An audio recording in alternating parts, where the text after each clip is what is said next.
So we have two short cases. So the first case is on a company called RK Forging Company. As I'll just quickly run through the description part of this case. So this is a typical situation for many companies. They are all profitable companies. RK Forging is a profitable company. It's having some profit. And if you look into that, the profits over the years are stable. I would say initially it was increasing, but after that there is some kind of a stability. In between there was a drop. 2012 was the best year. After that it has come back to the thing. And we have a small graph to show that how the revenues are also having fluctuations on that one. Okay. 62% of the capacity is currently being used. Basically, the company manufactures few engineering items using the forging and for various industries. And currently, the company is having a 62% capacity utilization. Naturally, there is a lot of pressure on the marketing department to bring new orders so that the company can make use of the remaining capacity. Currently, what this company is doing is that when they are taking up the order, they take all the costs related to order and add a machine overhead or the production overhead. The production overhead is at the rate of 20,000 per machine hour. How do they compute this production overhead? They find out what is the total production overhead, the budgeted production overhead for the year. This is done on a yearly basis. They find that it is at 29.76 million, and the total available machine hours is 2,400 hours, but only 62% capacity is being used. Therefore, they multiply with 62%. So what they get is 20,000 rupees as the machine hours value. Now, marketing department got an order from an overseas company, automobile company called Rinky Automobile.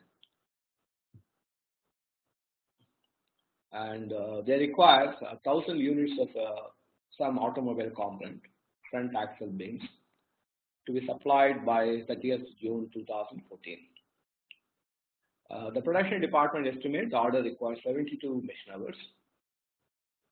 And material and labor cost is 500 per unit. The customer also said that they will place the order for the first one at the price. They might place two orders with the delivery schedule of September and December. But these orders are uncertain. At this point of time, the buyer is not willing to make a commitment. If RK Forging has to accept this order, they have to invest product level cost, which is about 1.5 million. This is what they need to invest. 15 lakh rupees is what they need to invest. The issue before the company is that how to price the product, how to treat this 15 lakh rupees. So there is a meeting to discuss about this order. So the Rahul is the CEO of the company who started the discussion, and he says, let's start with the accountant, Tanya, to give us perspective on pricing this order. Tanya said that we should include this 15 lakh rupee or 1.5 million as a cost of the order and then work out the price. So let's quickly work out what she wants, what she feels the pricing before we proceed further.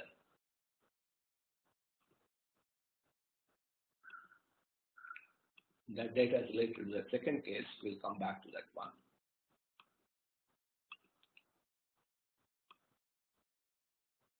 Let me call this as accountant price.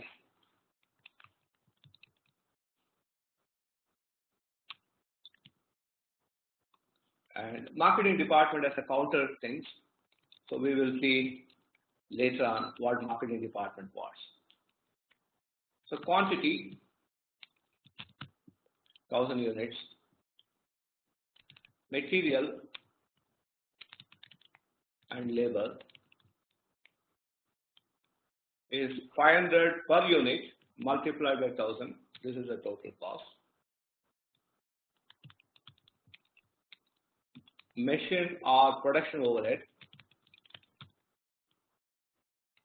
The audit requires 72 hours multiplied by 20,000.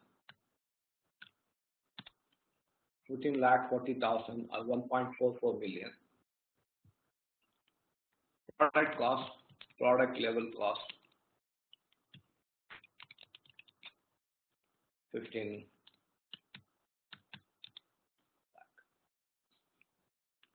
So let's sum these three numbers. This is the total cost. Cost per unit.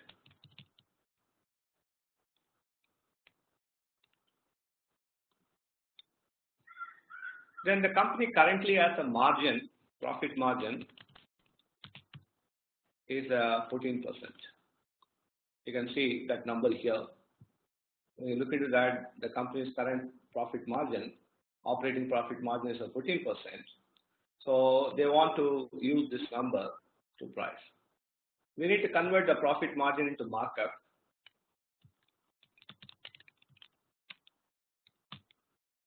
Markup is profit margin is basically a profit by sales. Markup is basically profit by cost. So this should be now 14 by 86, whereas when the selling price is 100, profit is 14, and therefore the cost is 86. That's what we get, 86. So we get 16.28. So profit markup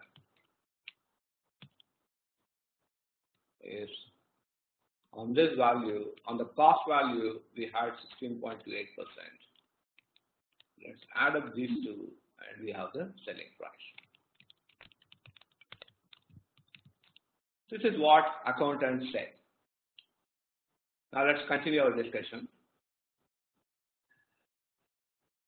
Siddharth, who is heading the marketing department, says this is a definite way to lose the customer.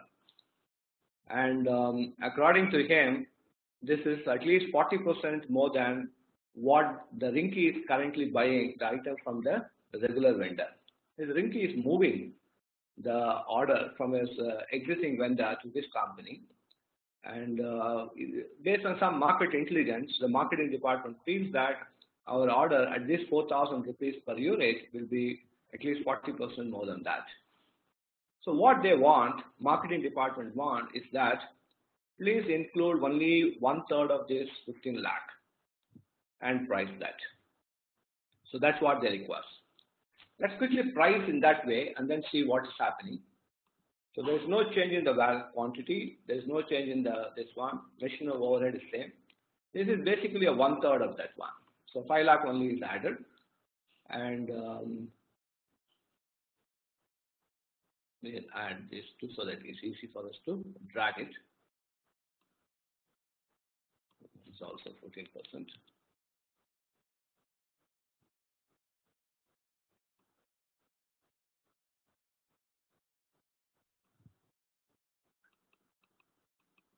So this is what they want. Marketing department wants the price should be 2,837. So when you look into that, from 2,837 to 4,000, you can actually find out how much more. To understand this 40%, it's nearly 41% more. Right? The price is 41% more than what marketing department wants. Marketing department feels that at 2,837, they can be competitive with the competitor. The price will be competitive compared to the competitor price, and there's a way to get this order. Now, the Tanya's argument is that who will pay the balance 1 million if the customer is not turning up for the second and third order? So that's where the discussion got stuck. There's one more issue towards the end.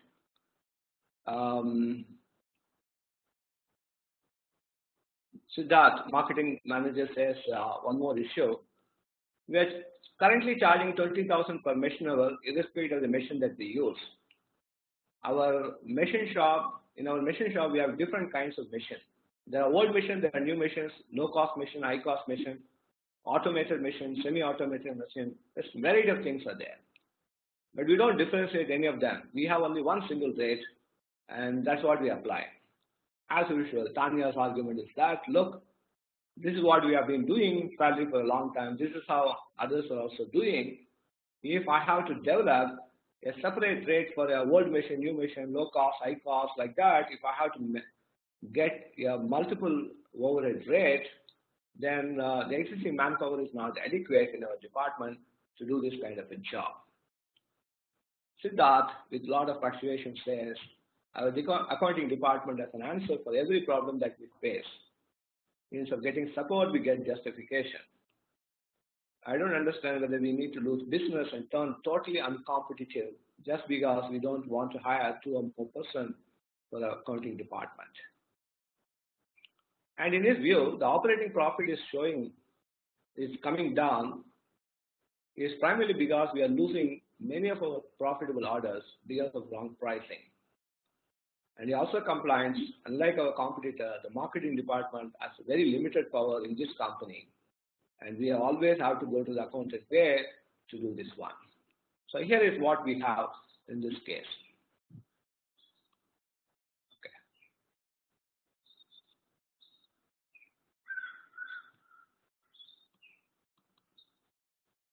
This got stuck. I don't know how to get this.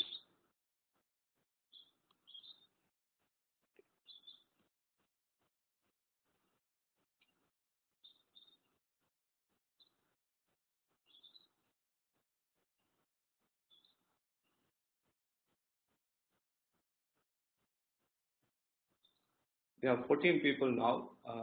I'm not able to open simultaneously both the chat box and this one. Okay, I will open this one. Now I got it. Okay, do that.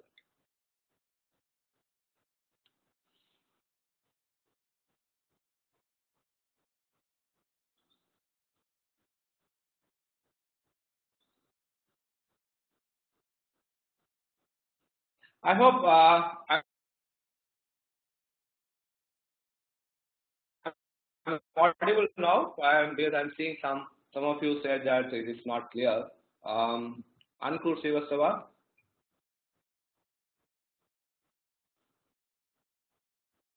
Is Ankur is still with us? Yeah, it's with us.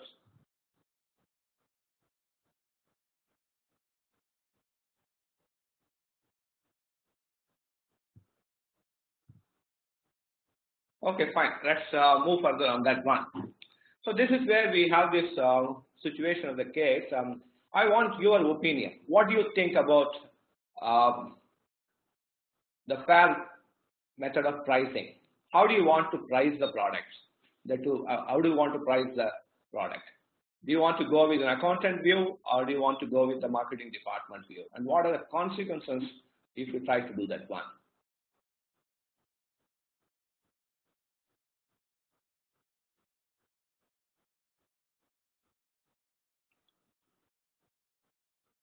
Yeah, this is now the case discussion. You need to tell what is in your view.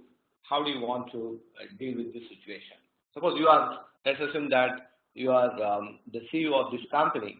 How do you handle this situation? There are 2 people are fighting with each other. On the one side, we have a marketing department. On the other side, we have an accountant. They are now on head to head.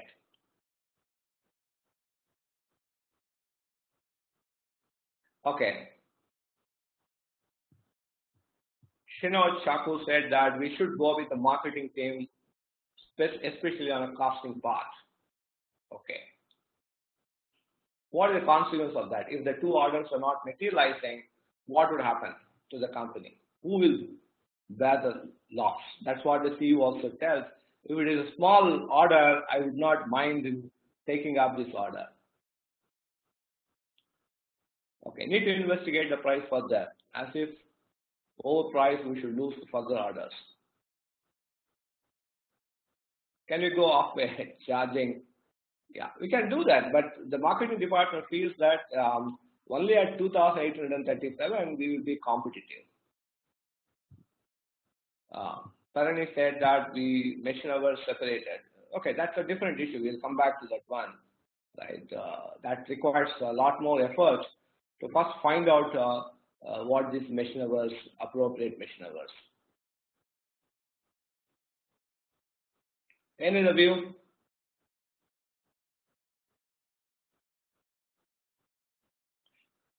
Any support for accountants? We are all learning accounting course. I just wondering whether are there anybody who is supporting accountants?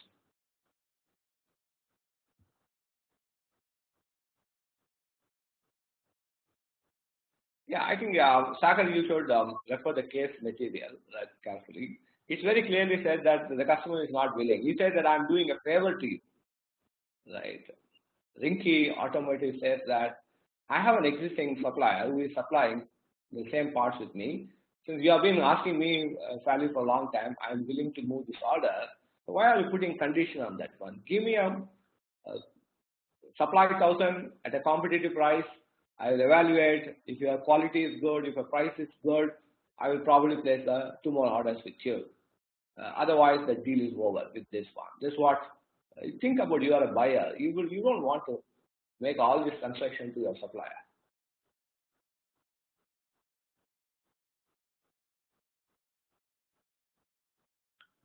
Okay, accountant is correct to try and recover investment. Good. Okay, now let's move further on the case. Actually, if you look into that in a way that the approach they need to follow is slightly different in taking decision. If I have to do for an inventory valuation, we can do this method. All these things, whatever we have done, this one or this one, whatever the one which we are taking, these are all good for accounting purpose. But when it comes to the decision making, we need to follow slightly a different approach called relevant costing. Let's try to price the product using the relevant cost approach. It's a very small case in that way, but the idea is to highlight where things can go wrong, right? So on the relevant cost approach, the quantity is 1,000. So let's try to define what is the relevant cost. The cost which is relevant for the decision is called relevant cost. So how much the company have to spend incrementally for this order? That is what the cost, this is the additional cost incurred for this order, which is becoming relevant. Machine and labor cost is relevant because if you don't accept this order, we are not going to incur this 500,000. But the moment we say that we are going to take up this order, we are going to have this 500,000 rupees to be invested. Machine and our production overhead, is it a relevant cost? I need your input. Is it a relevant cost? Do we need to consider this cost?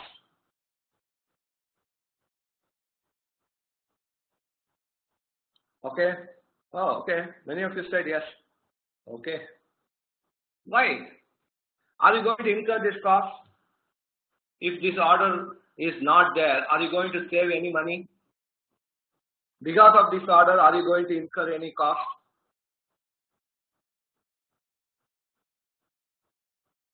Please refer the case material. It's very clearly stated that this 20,000 rupees per machine hour, this is what we are using, is based on the budgeted production expenses or overhead divided by the actual current capacity utilization. That is 62% of 20,000 is what is being loaded. And if you're going to do something over and above this 62%, this 19.26 million is not going to make any changes. It is going to be the same value. What is this production overhead? A significant part of the production overhead are related to the depreciation cost for the machine, insurance cost for the machine, repairs and maintenance, like that. A substantial part of this production related costs are fixed in nature. There may be a very small part, maybe a variable, like electricity and other things may be a variable cost, but other than that, a substantial part is in the nature of fixed. So we are not likely to incur this 14.4 lakh extra whether we are doing this order or not. In other words, this 19.26 million is going to remain same whether you take up this order or we don't take up this order, because these are all costs which are fixed in nature. Therefore, it is not relevant for the decision making. Do you agree? Are you with me when I say that this is not going to be material whether we take up this order or not? When you do that inventory valuation, definitely we need to consider that every cost has to go. But otherwise, in the decision, after the decision, this particular piece of an Excel sheet has no value. You just throw it out and then go hard on that one. Okay, good, thank you. Then let's move further. Since many of you agree without any dissent, we'll go on that one. The product level cost is relevant. The entire 15 lakh rupees is relevant. There's no doubt on that one. Then our total cost is now sum of these three numbers. So the cost per unit will become 2,000. Okay, we know at some point. Overhead is spread over all batches of production. Spreading is our choice. We want to spread, right? The question under the relevant costing is that is this order going to cost anything for the company additionally? If the answer is yes, it is relevant. If the answer is no, it is not relevant. Right? If I don't take up this order, I can save this 500,000. If I take this order, I need to spend. Therefore, it is relevant. If I don't take up this order, I don't need to spend this 1.5 million. But the moment I take, I need to spend. Therefore, it is relevant for the decision making. Whereas this one, whether I take up this order or not, this is not going to change. Therefore, it is not relevant for the decision making. So let's add the profit markup. Profit markup is now multiple by this value. And therefore, my price would be this one.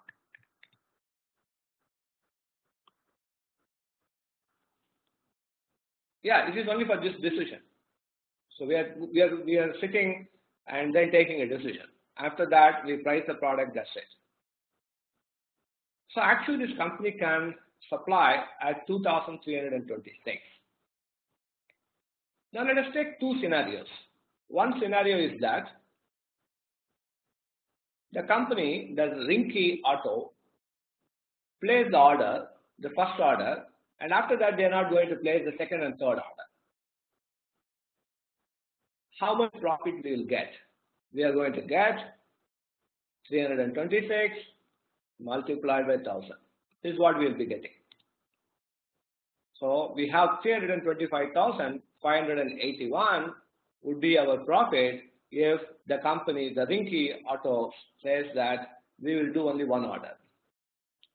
On the other hand, if the Rinky comes with the second and third order, so let's assume that they're going to give you, they're happy with this price because 2,326 is a great price for them. Yes, probably they will be buying at 2,837. Now we are going to give a price reduction. It's a very attractive price for them.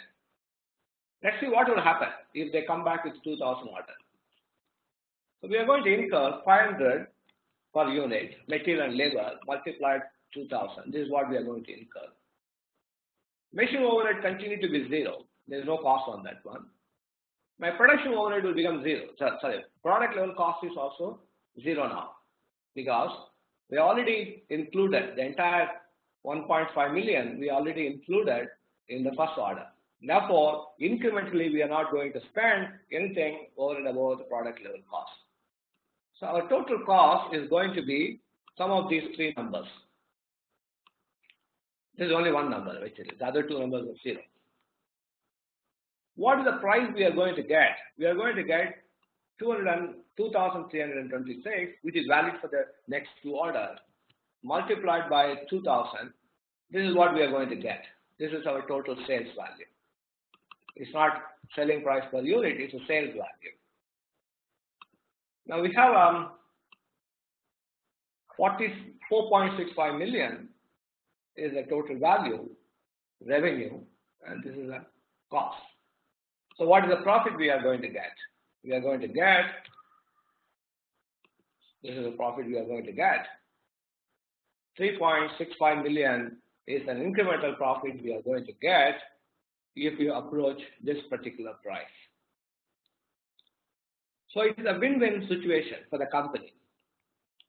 You price the order at 2,326 and demonstrate you are highly competitive in the market compared to your competitor price is around 2,837, and you win the order and you make this 3,25,500 or 325,581 is your profit.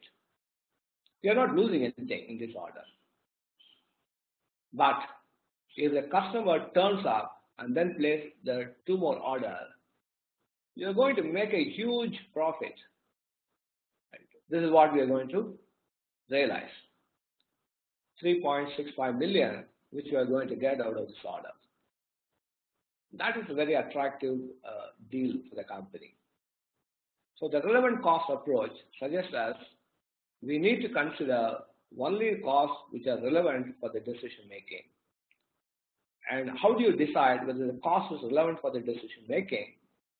Whether this cost is going to be incrementally incurred by the company because of this decision. The decision is accepting the order. If you accept the order, we are going to incur the cost. If you are not accepting the order, we are not going to incur the cost. Then those are the relevant costs which are going to be incurred.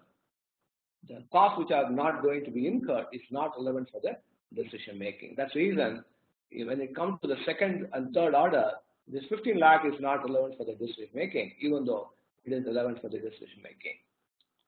So we are with the accountant as far as this 15 lakh or 1.5 million is concerned.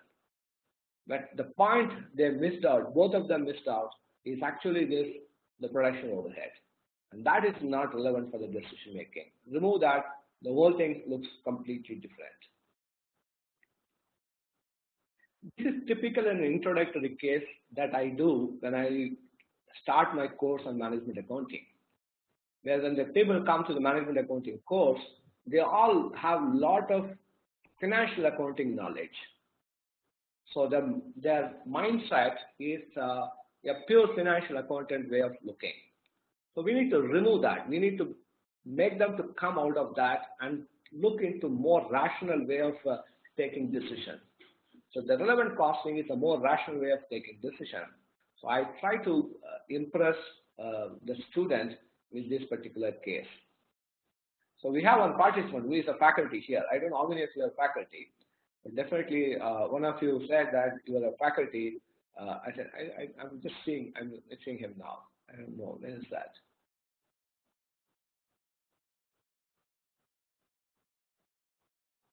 Yeah, Vijesh Venugopal.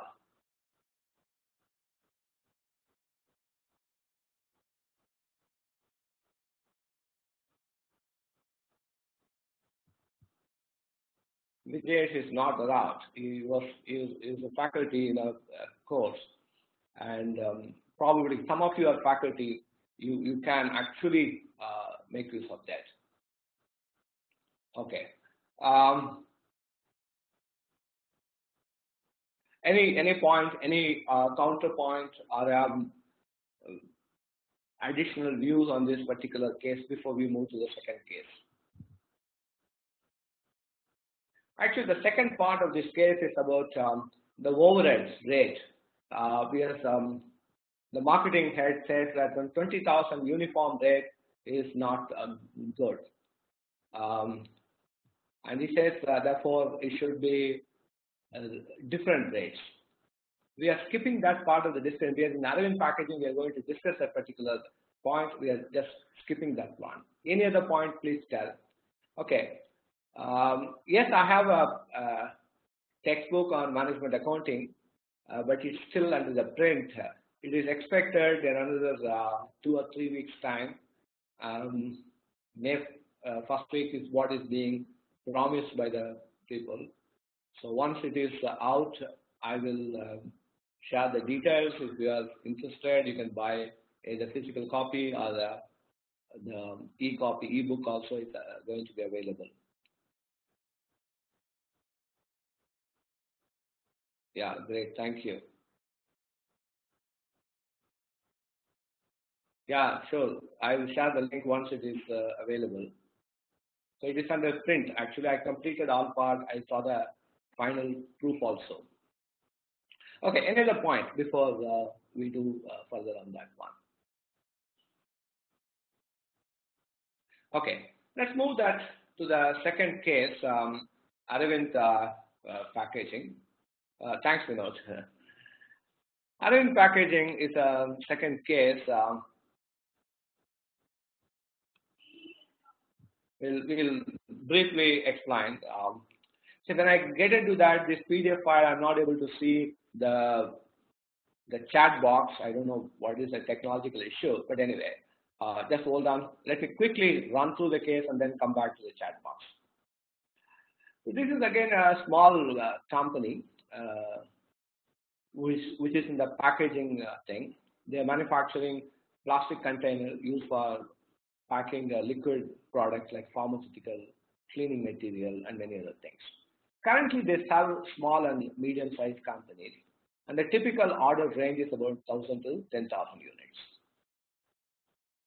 But this company has been there for a while in the market, so they started getting a lot of inquiries from the large companies. So let's move further on the case. And I'll come back to these numbers a bit later. The substantial part of the story is that in the recent time, the company started getting orders from some of the large FMCG company and pharmaceutical company. The order size is typically large, that is 50,000 to 100,000 units is that one. Unfortunately, the existing equipment, the machinery which they are holding, is not capable of taking up this kind of order, and they decided to go for a new machine. So they got a new machine. The new machine costs about 160 lakhs, and but this can be housed in the same production facility.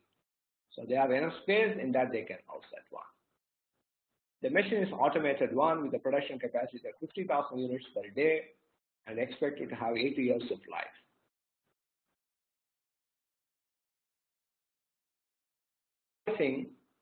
The overhead rate. So what he has done is that the estimated production overhead for the old and new machine is 90 lakhs. If you look into that old machine,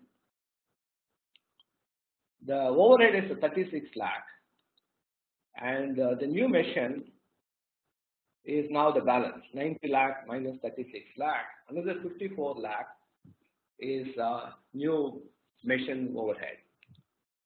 The smaller equipment has 36 lakh and the new machine has a 50. Together it's a 90 lakh.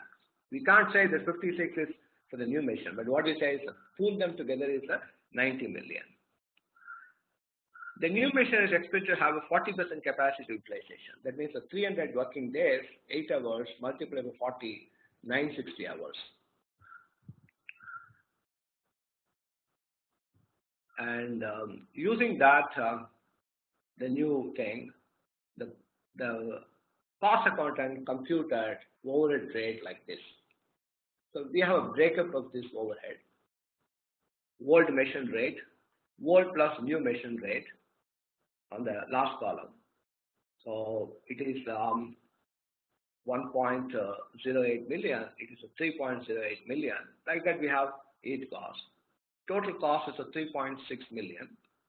And here it's a 9 million. And available machine hours 2,400 hours, which is running at the full capacity. On full capacity is 2,400 and 4,800. Estimated machine hours is 1,440 and 2,400. Production overhead rate was earlier 2,500, now it is at 3,750. So this is the new rate. Cost accountant says this is 3,750 is a new rate, and they said that this number is to be used in future for pricing. Now we have a peculiar situation.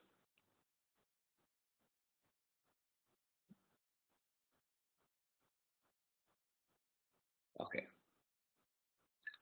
Initially, the brief discussion is going on, and Ram is basically the accountant says that the production overhead is going to be 3,750, and he says that one. All of you follow this one. The marketing head Santosh says that one. I agree with you that our overheads are going up consequent to the purchase of a new machine, and the volume will go up substantially. But I fail to understand why should we use the new production overhead rate for small orders. That's a problem. So what he says that one, many of my small customers started complaining because of this higher price. We are using the same machine, we are using the same technology, we are using the same material. Why should the price should go up for the small customer? Do we have anything? Yeah, we have some numbers here.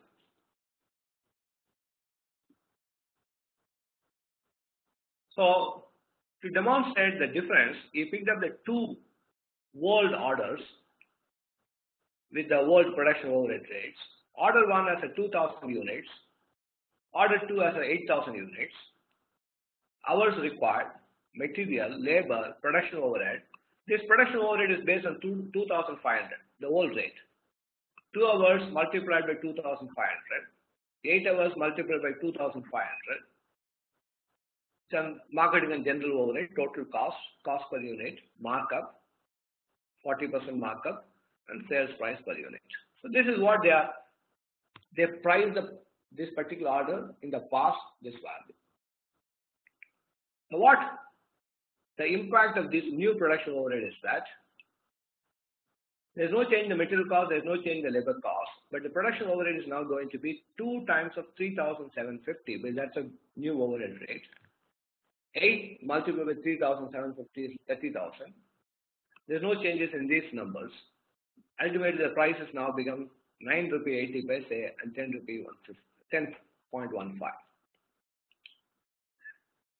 Now the question is that the marketing head says, I don't understand. Why do we need to increase the price of the existing product where we are using the old machine, right, with this particular new rate? The data, and we have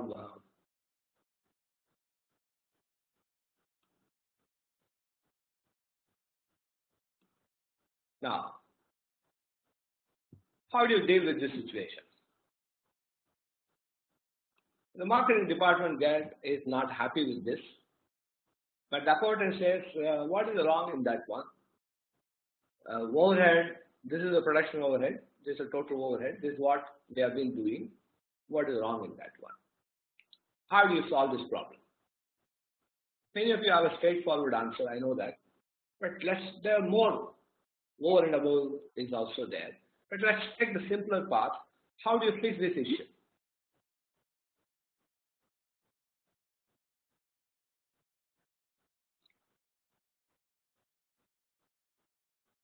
How do you fix?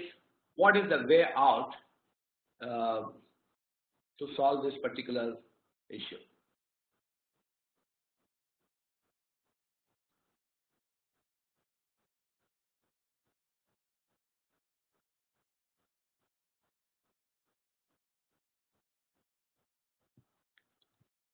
I hope all of you are online, so please give your views.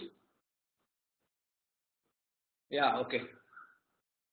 Different costing for each machine output. Great. I think that's a straightforward solution for which most of you will agree that. So what you are telling is that have two rates, don't have only one rate. You have a rate for the old machines and production overhead 1, production overhead 2, and use that accordingly. So let's try to find out what would happen to this one. So if I go by this one, so let's assume this old machine is the same. Let's put the new machine.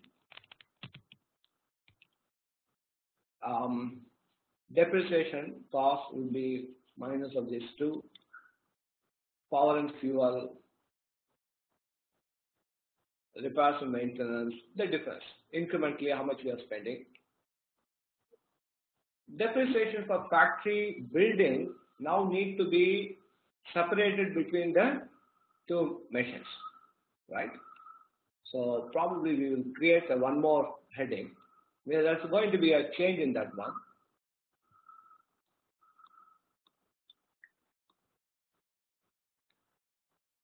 So what we do that, we'll create one more thing called old machine.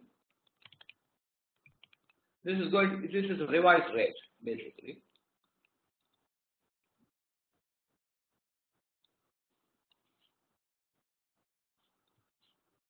When it comes to the depreciation for the machines, within the two machines which are there, yeah. So now we need to separate that one. One is based on the machine hour, as you mentioned. Okay. Akash says you have come across the same thing in your career. Good. I want to hear more about this. So probably you can send me a mail later. So that I can make use of it in some other context. Okay, depreciation, there's many ways in which we can split this 6 types. So there's no changes in that one. We are housing the new machines are also put up in the same factory. The space is the same, and therefore we need to look into that one. I think the area should be the better way. The space they have taken. I would go by with an assumption that they are using equally the space. Yes, I'm sure that the new machine would have equally got the same space, and therefore I go with this one. So we just split that into half. And it may be right or wrong, we are not very sure. But let's go with an assumption that this new machine is going to occupy 50% of the building space, factory building area. So we have a 4 lakh, and this is the difference of these two.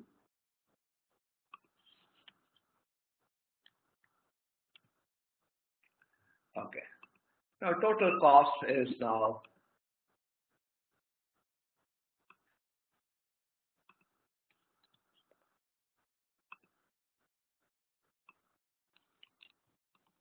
okay. Now available machine hours, which okay, this is one more thing which we need to discuss. We'll discuss that part a bit later. This is also should be minus of these two. And available machine hours is this one. And here they say that it is going to be used only for 40% of the time, which is equal to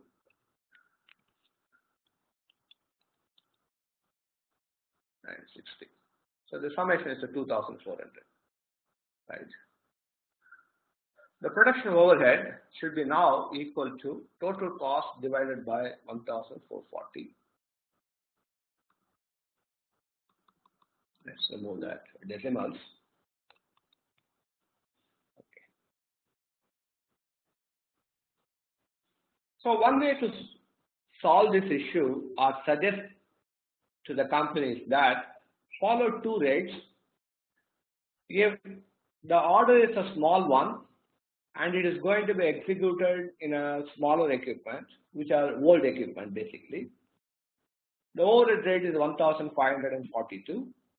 Which is actually lower than 2,500. Why it has come down? Because the space is now being utilized between the two machines.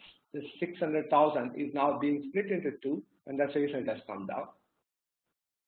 If there is a large order, if the new machines are going to be used, and this is the rate to be used on that one. This could be a very perfect solution because when you look into the large size order, let's assume that someone take 8 hours shift and then place the order for 50,000 units. And what would be the differences in the price, differences in the cost if I use 3,854 instead of 3,750? So for 8 hours, This is my cost. If I follow 3,750, I'll be doing 30,000. If I follow 3,854, I'll be charging 30,833. If my order size is a 50,000 unit, the impact of this on the cost, the machine overhead related cost is 0.6. And if I put 50,000, the impact of this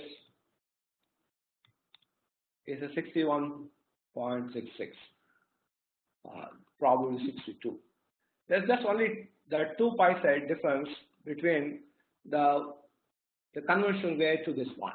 So this is not going to be materially affect in pricing and other things. No one is going to stop buying the product, taking their product, because there is a 2 paisa differences between what they were quoted earlier to this one. But this makes a lot of differences here. You go back and rework the old orders with this 1,542, and you will realize that the price actually drops down when compared to what we used to have. This is 8.05 and 8.40, which we actually increased to 9.8, 10.15 by doing this 3,750 as a production overhead. But if I revise my overhead rate, then it is actually going to come down from 2,500. If I put there's 1,542, this is going to come down. These are very small orders, 1,000 orders, 2,000 orders, etc. It makes a lot of differences in this one. Just to give you, that's a 2,000 order. This is order. This is a 2,000 order which requires 2 hours. We loaded 5,000. Now what we'll be loading is that order size is 2,000. We loaded 5,000 on that, and cost per the production overhead per unit is a 2.5. Now what we are going to do, same 2,000. This is going to be now 1,542 multiplied by 2 hours is what is required. So 1.54. So we are going to reduce the price approximately by 1 rupee if we go by this new overhead rate, and that's going to be a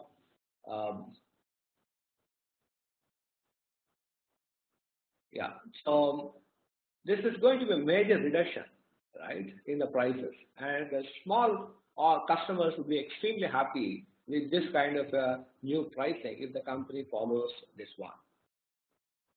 And the large customer may not mind paying slightly an extra on that one. Okay, so this is a straightforward solution, in my opinion, as far as this case is concerned. It can make people happy on both sides. But there's a substantial question now.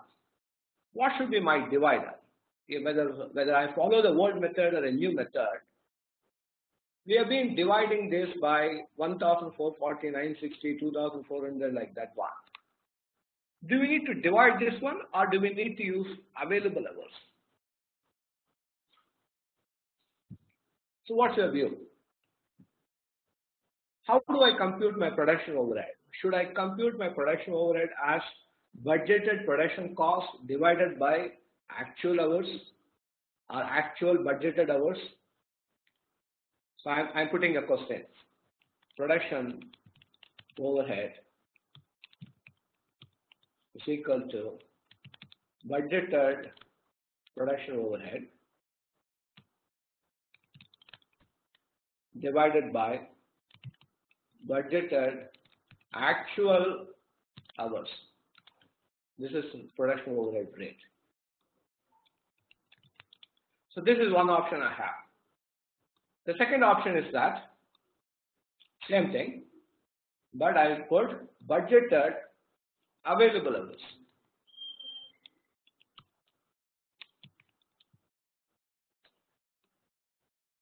Which one is more appropriate? Our card says that actual hours. That's what the companies are doing. That's how this company is also done. Aravind Packaging is doing actual hours, right? So which is fine with me. But what is that? how do we see an alternative way of deriving this overhead rate? So if I go by this rate, what will be the overhead rate I will get? The total cost divided by 2,400, 925, and 1,541. This is going to be my overhead rate. It's going to be almost like half of that one, right? So is this justified? Production overhead rate per hour, and this is based on available hours.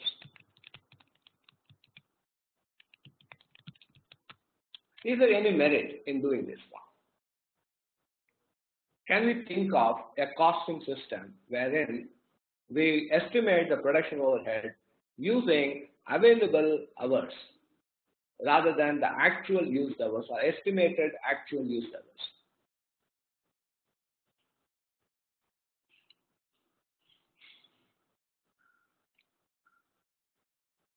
Can you see any merit in that, in the second approach?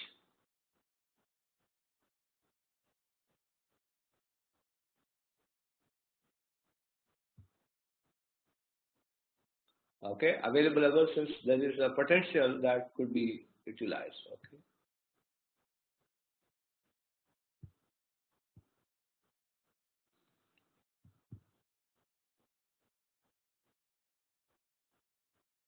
Okay, any other point? Increasing the productivity if possible. Okay.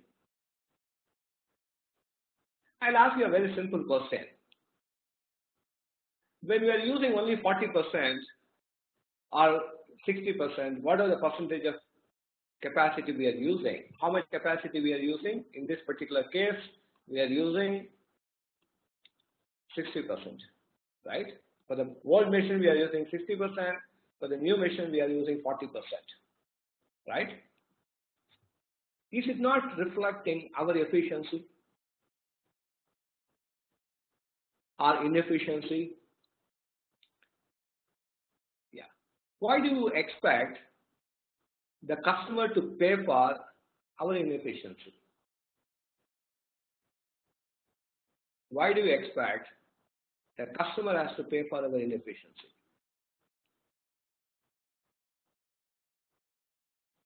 If I ask question, who will pay? That's not the question. Why should I pay? That's what the customer is asking.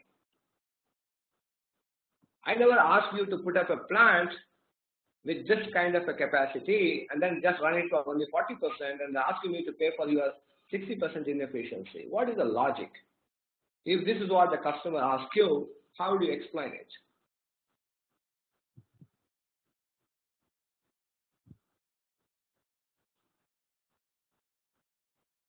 Yeah. Okay. Vinod says right. Now let us see the implication. The moment you go and put this 925 and 1542, your competitive advantage significantly increases. So what is the consequence of this? You will incur in the short run maybe a loss, but in the long run, you will very quickly, not long run is not at the end of 5 years or 10 years, very quickly your capacity utilization will jump from 40% to 80% or 90%. The 60% will reach 100% very quickly. Then you can expand your business with some more machine. When you're expanding with one more machine, you're still using the full capacity number, right? And then, so you always be competitive in the market. And then you can scale up your business in a much, much bigger way. On the other hand, if you try to expect, if you are expecting your customer has to pay for your inefficiency, and if one of your competitors whose capacity utilization happened to be 70%, and if his pricing would be lower than yours, right? You will, for example, if 70% is the capacity utilization, then 3,854 would be lower than that value. Then you would have a competitive advantage. You will lose the competitive advantage. This 40 will go down to, let's say, 36. Then this will go up. So you are getting into a cycle where you are going to be less competitive over a period of time. On the other hand, if you go with 100% and then put this as a price, this requires a bold decision or a courage to fight in the market. And in the short run, definitely this is going to affect your profitability. But in the long run, it is going to bring you more volume, and you will expand your business, and it will become a much, much bigger business than what this company will be at this point. To give you a very simple example, if I have let me take this depreciation for building. When I want to set up my factory, I also set up a factory with a future in my mind. I create a facility keeping my future requirement in mind. What is the justification of loading the entire cost to these guys and then asking them to pay 2,500, right? There's no justification. Now you see what has happened. This dropped down to 1,542 without doing anything, but just splitting the space into two. They're carrying a more space, but why should I expect a customer to pay for it? So that's where the problem is there. So customer-centric costing is required. Costing is not internal subject. Pricing, the decision-making should be a customer-centric. So if you are carrying something which is not required for a customer, we should not load the cost to the customer. That's a basic, simple principle.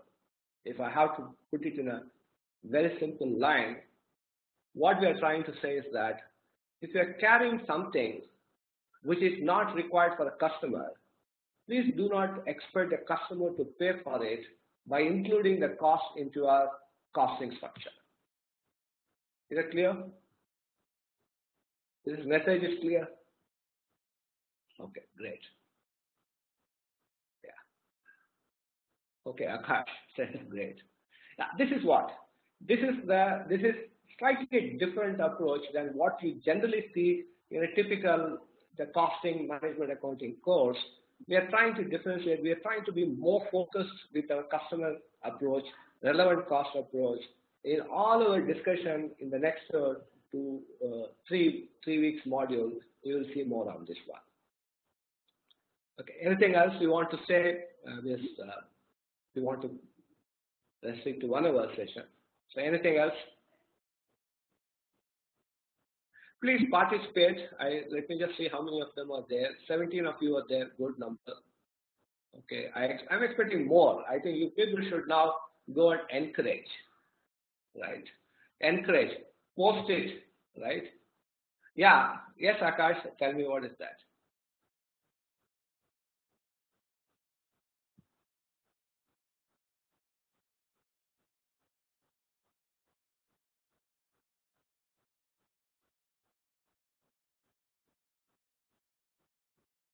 Okay.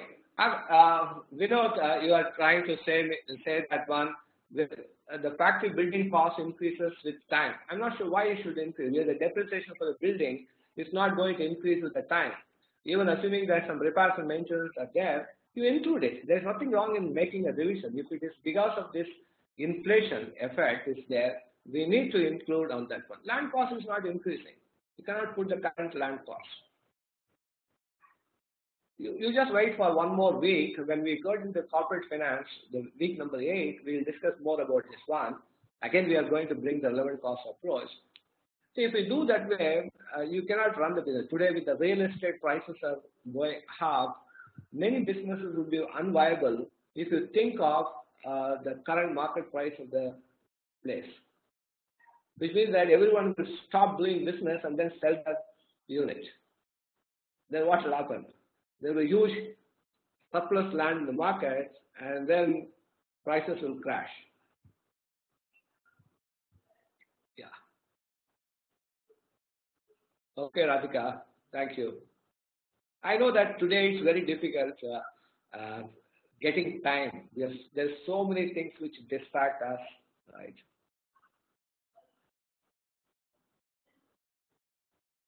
Akash, does e-commerce companies are using this accounting principle in costing? I'm not sure what they are doing on that one, but probably yes, right?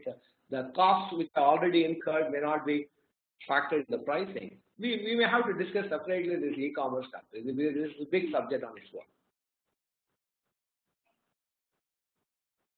we know the prices. I don't know. You may not be familiar with this history of Indian land prices. You go back history 100 years back during the Bombay reclamation situation. The prices of real estate in Bombay has increased very high, but after that it has crashed to an extent of 5%. Right? So it's not true. It all depends on the economic growth and other things. Right? I have seen, because at least in terms of age, I would be much older than many of you, and I have seen the price, the real estate price is going ups and down. It's not always the same. If the economic growth is good, prices of real estate will go up. If the economic growth comes down, the prices will crash. You can take any country, right? This is true. The only difference is that land is a limited space. Yeah, right. You're saying, Parani is saying demonetization. One single event you can see is impact the prices impact. Okay, great. Thank you. I'm closing the session now, and see you next week. But I expect more number, because for us to do this course, to do this webinar, for the 15 people will be slightly unviable. I'm going to post this message. Come back in the last number. Okay, great. Thank you, Mugul. Thank you, all of you. The session is closed.